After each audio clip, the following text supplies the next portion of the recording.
AP ప్రభుత్వం కీలక నిర్ణయాలు తీసుకుంటుంది. ఎన్నికల వేళ ఇచ్చిన హామీల అమలు దిశగా కసరత్తు వేగవంతం చేసింది. వచ్చే నెల మేలో తల్లికి వందనం అమలుకు ప్రభుత్వం నిర్ణయించింది. అన్నదాత సుఖీభావ్ పథకం, కేంద్రం అమలు చేస్తున్న పీఎం కిసాన్తో కలిపి 3 విడతల్లో రైతుల ఖాతాల్లో 20,000 జమ చేయాలని నిర్ణయించింది. నేడు జరిగే మంత్రివర్గ భేటీలో పథకాలతో పాటు అమరావతి పనుల ప్రారంభం, ప్రధాని రాకతో సహా పలు కీలక అంశాలకు ఆమోదముద్ర వేయనున్నారు.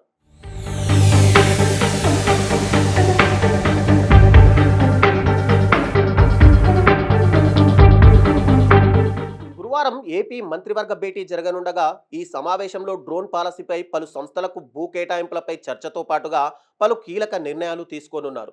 అమరావతిలో పెండింగ్ పనులకు ఆమోదం తెలుపుతూ ఇప్పటికే పనుల ప్రారంభానికి వీలుగా టెండర్లను ఖరారు చేశారు. పనుల ప్రారంభోత్సవానికి ప్రధాని మోడీని ఆహ్వానించాలని నిర్ణయించడంతో ఈ మేరకు ఏర్పాట్లు మొదలయ్యాయి. ఈ నెల 3వ వారంలో ప్రధాని మోడీ అమరావతి పర్యటనకు వచ్చే అవకాశం ఉంది. ప్రపంచ బ్యాంకు రుణం తొలి విడత నిధులు విడుదలవ్వడంతో అమరావతిలో పలు సంస్థలకు భూ కేటాయింపులతో పాటుగా నిర్ణయాలపైన చర్చించనున్నారు. ఇక ఈ నెలలోనే డిఎస్సి నోటిఫికేషన్ జారీకి ప్రభుత్వం కసరత్తు చేస్తోంది.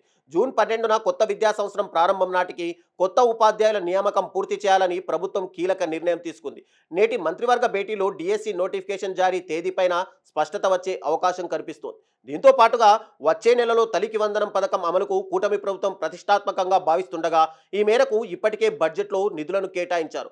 ఎంతమంది పిల్లలు ఉంటే అంతమందికి 15,000 చొప్పున తల్లి ఖాతాలో నిధులు జమ చేస్తామని తాజాగా ముఖ్యమంత్రి హామీ ఇచ్చారు. కాగా ఇప్పటికే ఈ పథకం అమలుకు వీలుగా అర్హతలు, మార్గదర్శకాలపైన కసరత్తు కొనసాగుతోంది. 2024-25 విద్యా సంవత్సరంలో రాష్ట్రంలో దాదాపు 81 లక్షల మంది విద్యార్థులు చదువుతుండగా ఇందులో ప్రాథమికంగా 69.16 లక్షల మంది ఈ పథకాన్ని అర్హులుగా విద్యాశాఖ తేల్చినట్లు సమాచారం. ఇందుకోసం దాదాపు 10,300 కోట్లు అవసరమని అధికారులు ప్రాథమికంగా అంచనాకు వచ్చారు. ఇదే సమయంలో విద్యార్థులకు 75% హాజరు నిబంధన కొనసాగుతోంది.